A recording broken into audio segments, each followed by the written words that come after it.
Billionaire Biden supporters, this is from Forbes, billionaire Biden supporters launched $10 million effort to combat unflattering videos. So there's a pro-Biden super PAC backed by tech billionaires, Facebook co-founder Dustin Moskovitz and LinkedIn founder Reid Hoffman is reportedly launching a social media campaign to catch up with former President Trump's social media success, including a string of unflattering videos about President Biden. Future Forward USA Action is raising at least $10 million for the project, which will include a study of how social media algorithms have facilitated Republican in sharing videos of Biden appearing to look awkward or confused in public. I think 2024 is the internet's election. I think what we're seeing is that no one really understands the power of the internet. And even though we believe there's a lot of left-wing bias in social media algorithms, we know, Gmail would filter Republican campaign emails, and they would allow more left-leaning or Democratic emails to go through. Even though we can see that certain topics are censored online in one way, people really credit Elon Musk with changing X in that case. Ultimately, someone feels like the internet is still up for grabs, and this is something that apparently the Biden campaign thinks favors right-wingers. What's your take on this? Well, I don't think that it does favor right-wingers. I think that there is far too much information that is put out by the legacy media, and there's still a sense in most Western countries with what you would consider the normies that the place to go for news is CNN or NBC or what have you.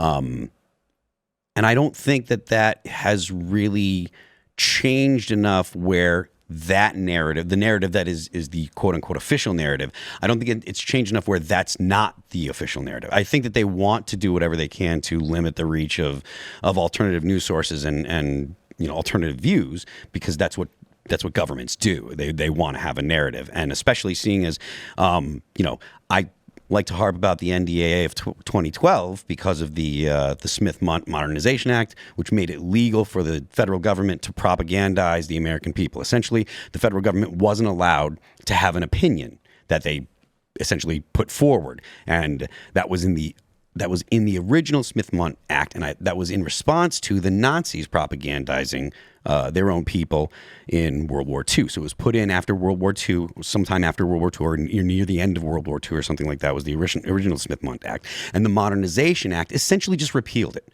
And it was repealed because at that time the government had seen the stuff that had gone on with Occupy, and it had seen what had gone on with the Arab Spring, and the powers that be could not allow to the power vacuum, essentially, because the government knows that if it doesn't have a narrative that it's pushing, then another narrative will fill that in, just like any other power vacuum. So it changed the law so the government could go ahead and propagandize the American people. And ever since then, there has been an official government message, and the legacy media has had no problem giving that message out. And the reason is because if they play ball with the government, they get access to the government, and they get to hang out with Barack Obama, and they get to go to nerd prom, the correspondence dinner, and they get access. They can talk to the cool people and the powerful people.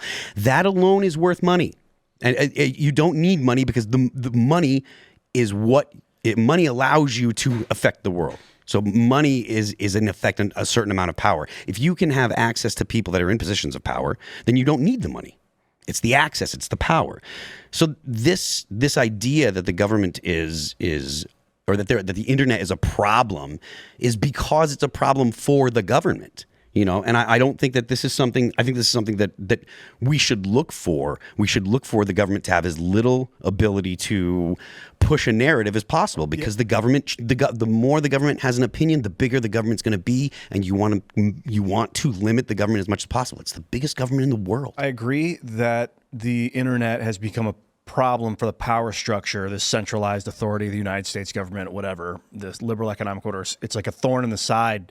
You were saying that though the legacy media and this perverted message that's being sent out by the CIA, I don't know, but the Smith Modernization Act got rid of the ability, the stopping the government from propagandizing people. You're saying that that's enough of a force, using the legacy media to keep people in the dark. But I feel like it's not, and that the people are awake, and that they're using machines to flip votes 51-49. And it's just such a demoralizing feeling. But like, yeah, maybe it's the age of the meme, but I think it's the age of the machine. We're in the age of the machine now, and the machines are running the show. And if we don't have the code to these machines and we're just trusting them to tally our votes, even if 99% of the people are awake, the machine just tells us that only 49% of us were awake. And then no one stood up to be like, well, show me the code. Show me the proof that that's what the machine said. But that's kind of apparently what this pro-Biden PAC is doing, right? They're saying the algorithm, and I presume that's all operated under code, is supporting Trump people. It's making Trump people better at the internet. Do you think that's true, or do you think there's just a cultural difference between the way someone who's maybe conservative online operates versus someone who identifies as progressive? I think Trump was tapped into the truth in a way that other political candidates, Bernie Sanders was a little bit. He was more like, look at the world. The U.S. is getting screwed right now. He didn't know that the liberal economic order was getting transitioned to this new world order that they've been talking about. I don't think he was really that aware of this plan that they've had for 30 years, but he was at least pointing out what he would see when he would see it. And that was what was resonating with people in the memes, just this dude's willingness to say exactly what he thought. Talking about Sanders? Well, Trump. Donald Trump. Okay. That's why he was so popular with the internet and with just humans in general. You're like, hey, at least he's being honest. Well, I'm not saying every time he spoke he's being honest, but for the most part, when he talks, he he's feels saying more what he authentic to believes. voters. Yeah. Yeah. What do you say, George? No, I was going to say, like, in 2016, Trump had, carte blanche, right, on the media. They would give him unlimited time on MSNBC, ABC, CBS, and that kind of really helped propel him. And then when you add that with Twitter, now X, and his force that he was in 2016 on that, it really helped propel him to the White House, right? Because he was able to shift the narrative and create and control the narrative away from the mainstream media because of that unlimited airtime. Go to 2020, he was completely suppressed because they couldn't control him or the narrative anymore. Then you had the 51 intelligence officers suppressing the Hunter Biden laptop story, which obviously tilted the election in many ways. And now moving forward in this election, X is probably more important than ever. What you do on social media allows you to get your message to millions of people, especially after Elon Musk purchased it, where it's not suppressed anymore, it's not controlled. And I think he has to be on X. I know he's primarily on Truth Social and all this, but he really needs to start posting on X as well. Do you think so? Because there are so many accounts that just they exist to clip what he put on Truth and get it on X. His message is still there, even if he is staying loyal to his own brand and company, I guess. It is, but he's the man, and I think when he speaks, it's his message, it's his presidency, it's his campaign at the end of the day. When I was on the campaign, I was one of many on the campaign. He was the candidate. Then he became president. So his voice amplifies the message much more so than even the most ardent loyalist supporters out there, which I'm definitely one of them. I know others are on there, but I think he really needs to, and going to the debate, some people argue that he shouldn't even debate Biden. I think, just like the voting system, play by the books, play by the rules that the Democrats are playing by. Go do the debate and actually let your voice be heard to millions of people that probably would never hear what you're talking about, what your platform really is about America. So this notion that he should not debate, that he should kind of keep quiet, I think is just very detrimental to his candidacy. I'd love to see him on X posting again. I don't know why he's not. I haven't talked to him about maybe that he's on contract with Truth Social. He's trying to pump the value of Truth Social by being exclusive there for now. I don't know, but it's like the time, I get it. He's running a lot of businesses and a campaign's expensive. I want to say like at the time of money. He strategically goes back to X. Like when the mugshots came out, that was their post, right? They posted on X this link to buy the merch that they had made with his mugshot from Georgia when he was arrested there. I find this deeply fascinating because Trump could basically, it feels like, talk to himself in a room, and eventually someone would find a way to get his message out there because people are so curious to hear what he has to say. I mean, the fact that you were able to launch a social media campaign or a social media platform in large part to just hear from Donald Trump. I know there are other people on there. It's not something Biden seems to be able to do, right? The internet doesn't respond. I mean, you said this. The internet is more interested in Trump than it is in Biden. I'm thinking about when he went to that UFC fight, right? And he got on TikTok. Biden campaign has been on TikTok for months, and they were, 500,000 followers. Huge number. Trump, by the end of the weekend, had over 4 million people following him. I mean, it just seems like Biden is completely unable to capture the internet's interest, despite how many influencers they invite to the White House, despite how many, Joe Biden or Dark Brandon memes they try to come up with. Is it all personality, or is there something else keeping Biden from thriving online?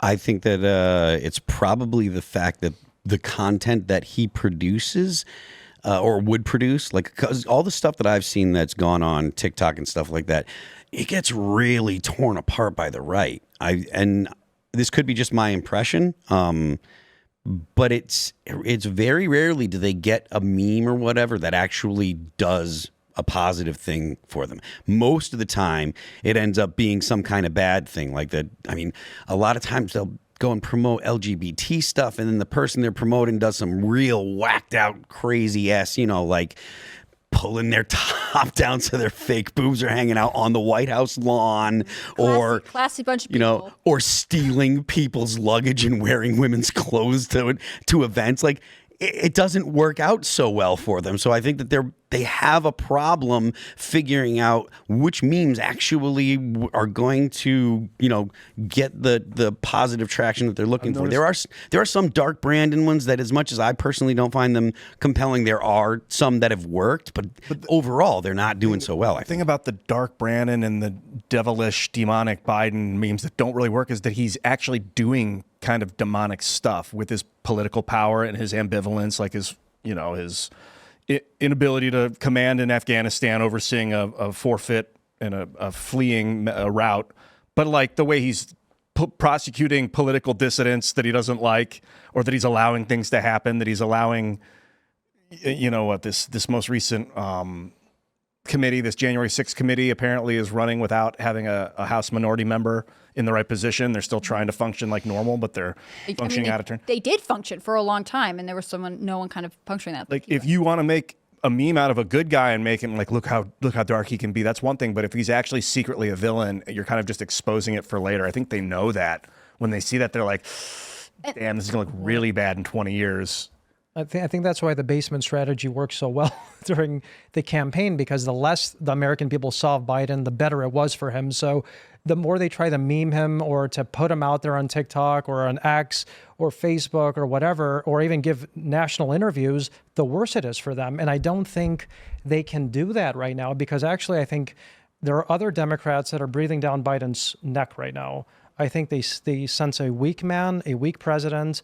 They think that their party is in a state of introspection right now. It's going through like this schizophrenic, self-destructive mode where you have this 80-year-old white guy, but then you have the extreme left pushing various agendas. He's kind of like been always, who he's been 50 years in D.C., and they don't know really what to do with him. And he's not popular, not only within his own party, but with the American people. So there's nothing you can really do, actually. So I think it actually backfires the more they try and promote him. Thanks for watching this clip from Timcast IRL. Make sure to check out the live show Monday through Friday at 8 p.m. on this channel. Subscribe, and we'll see you all there.